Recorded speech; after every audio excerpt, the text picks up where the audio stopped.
మీరు గతంలో ఎన్నో ఉద్యమాలు విద్య పైన వివిధ సమస్యల పైన పోరాటం చేశారు. హ్మ్. పార్టీ పెట్టాలని ఆలోచన మీకు ఎంత? యువజన పార్టీ అనేది మేము 2018 అసెంబ్లీ ఎలక్షన్స్ తర్వాత తెలంగాణ 2018 అసెంబ్లీ ఎలక్షన్స్ తర్వాత రిజిస్టర్ చేయడం జరిగింది. పార్టీ పెట్టడానికి ముఖ్య కారణం ఏంది అని అంటే, మనం చెప్పుకుంటాం మన భారతదేశంలో యువత యొక్క జనాభా చాలా ఎక్కువ ఉంది అని చెప్పేసి. సుమారు 60 నుండి 70% మంది మన భారతదేశంలో యువకులే. కానీ అదే అసెంబ్లీలో చూస్తే ఎంతమంది యువకులు ఉన్నారు, అదే పార్లమెంట్ లో చూస్తే ఎంతమంది యువకులు ఉన్నారు. 2018-19 సంవత్సరంలో ఈ పార్టీ పెట్టినప్పుడు భారతదేశ జనాభా యొక్క యావరేజ్ ఏజ్ గనక తీస్తే 28 సంవత్సరాలు ఉండే. అదే పార్లమెంట్ లో అసెంబ్లీలో కూర్చున్నటువంటి వాళ్ళ యావరేజ్ ఏజ్ గనక తీసుకుంటే 62 సంవత్సరాలు ఉండే. కాబట్టి ఈ 28 సంవత్సరాలకు ఆ 62 సంవత్సరాలకు చాలా హ్యూజ్ గ్యాప్ ఉంది. ఇప్పుడు మనం చూసుకుంటే ఒక దశాబ్ద కాలం గడిచింది.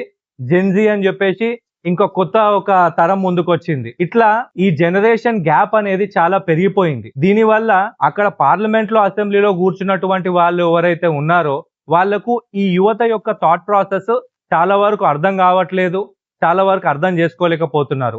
ఆ గ్యాప్ ని ఫిల్ చేయాలి అని అంటే యువత రాజకీయాల్లోకి రావాల్సినటువంటి అవసరం ఉంది. అందు గురించే యువజన పార్టీ అనేది పుట్టింది. అండ్ రెండో విషయం ఏంది అని అంటే, ఈరోజు భారతదేశంలో ఇంకో పరిస్థితి ఉంది. ప్రతి ఒక్క యువకుని ప్రతి ఒక్క పార్టీ ఏం చేస్తుందంటే జెండాలు మోయడానికి, జిందాబాద్లు కొట్టడానికి వాడుకుంటది. కానీ లాస్ట్ కి అదే యువతకు టికెట్లు ఇచ్చి అసెంబ్లీలోకి, పార్లమెంట్ లోకి, చట్టసభల్లోకి పంపించాలంటే ఎవరు ముందుకు రారు.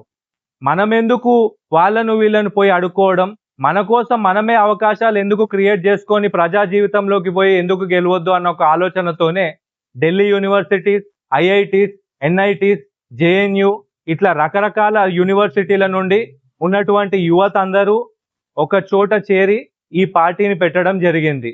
ఆ తర్వాత మేము దశల వారీగా మేమేం పుట్టుకతోనే చాలా గొప్పోళ్ళం అని చెప్పట్లేదు. ఫస్ట్ అక్కడ బురదలో దిగినాం, దాని లోతేందో తెలుసుకున్నాం, ఇంకా సమస్యలు ఏ రకంగా పరిష్కరించగలుగుతామో అన్న దాని గురించి పూర్తిగా అవగాహన తెచ్చుకొని దాని మీద ఒక పోరాటం చేసి ఈ రోజు ప్రజల మధ్యకు వస్తున్నాము.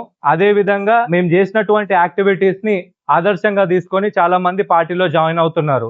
సో మా ముఖ్య అజెండా ఏంది అని అంటే, జెండాలు మోసి జిందాబాద్లు కొట్టే యువత కేవలం గల్లీకి పరిమితం కాకుండా ఢిల్లీకి, అసెంబ్లీకి, వేరే చట్టసభల్లోకి అడుగులు వేసే విధంగా ఉండాలి అని చెప్పేసి ఈ పార్టీ అనేది ప్రారంభించడం జరిగింది. అండ్ ఇందులో ముఖ్య అజెండాలు ఏంది అని అంటే, ఈ రోజు మూడు అంశాలు ఉన్నాయి. ప్రతి ఒక్కరికి ఉచితంగా నాణ్యమైన విద్య, ఉచితంగా నాణ్యమైన వైద్యం, ఉద్యోగ ఉపాధి అవకాశాలు గనక కలిగితే ఇంకా మనకి ఏం అవసరం లేదు మన భారతదేశంలో.